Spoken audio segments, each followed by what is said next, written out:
Dans cette vidéo, je vous propose que l'on fasse un tour de l'interface de façon à comprendre l'architecture d'ActiveInspire, du logiciel ActiveInspire, et comprendre où sont rangées les choses. Donc, le logiciel ActiveInspire se décompose en plusieurs phases. Plusieurs sections. Vous avez ici les menus déroulants où vous retrouvez l'habituel fichier, nouveau paperboard, ouvrir, enregistrer, enregistrer sous, importer, exporter, imprimer, configurer, quitter. C'est quelque chose que l'on retrouve à peu près sur tous les logiciels. Pareil pour le menu éditer, on va retrouver annuler, rétablir, copier, coller, dupliquer, supprimer. C'est des choses qu'on va retrouver habituellement dans un menu édité, notamment dans les menus de logiciels dits graphiques.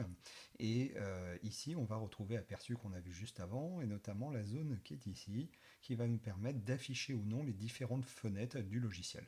La fenêtre qui est derrière s'appelle par exemple navigateur. Ici, je vais pouvoir l'enlever. La fenêtre qu'on retrouve sur tout le haut du logiciel, ici, s'appelle l'onglet documents. Ça me permet éventuellement d'ajuster la page à la largeur, à la hauteur, de passer le logiciel en plein écran ou en mode fenêtré, suivant la convenance de chacun. Ça, je vais pouvoir le supprimer également.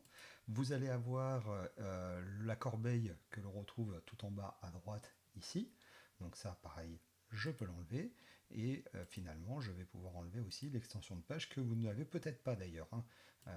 Et on va pouvoir enlever la barre de menu. Je me retrouve sur une surface blanche complète que je peux exploiter dans son entièreté. Et là, la seule fenêtre qui ne disparaît pas et qui ne peut pas disparaître, c'est la barre d'outils. Et ça tombe bien, puisque dans la barre d'outils, le premier icône de la barre d'outils, on retrouve ce fameux menu déroulant qui va nous permettre, avec fichier, éditer, aperçu, et notamment dans aperçu, d'aller pouvoir remettre les différentes fenêtres du logiciel, notamment la barre de menu, et on va pouvoir ici le faire de soit à gauche soit à droite, ça n'a aucune importance, et on va pouvoir remettre les autres différentes fenêtres.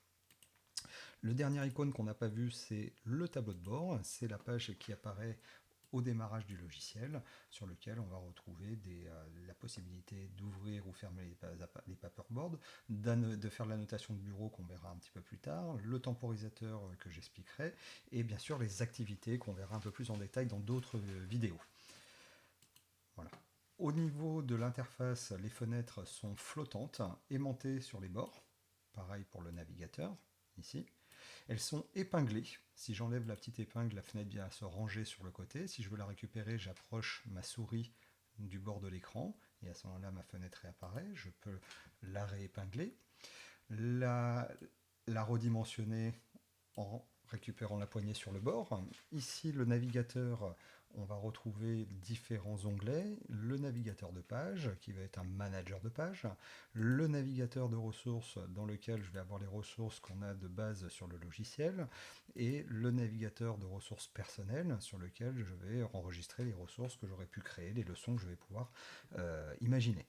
Dans le navigateur d'objets, on va retrouver l'ensemble des objets qui sont sur la page. Ici, c'est un navigateur de notes qui permet, si je crée des petits exercices à destination d'élèves ou de gens qui seraient autonomes dans l'utilisation du logiciel, je vais pouvoir leur mettre ici des petites indications, des notes. Le navigateur de propriété va nous permettre de faire plein de choses, on le verra plus en détail dans la suite, et vous allez retrouver ici le navigateur d'action. Le navigateur d'action va permettre de créer des actions sur des objets qui auront pu être créés sur le logiciel, ou simplement mettre à disposition, ici par exemple, un outil pour les élèves, qui n'est que cet outil-là à disposition, et à ce moment-là, en cliquant sur cet outil, on va pouvoir utiliser l'outil directement. Voilà un petit peu pour l'interface. On va se retrouver dans une prochaine vidéo pour personnaliser cette interface un petit peu plus.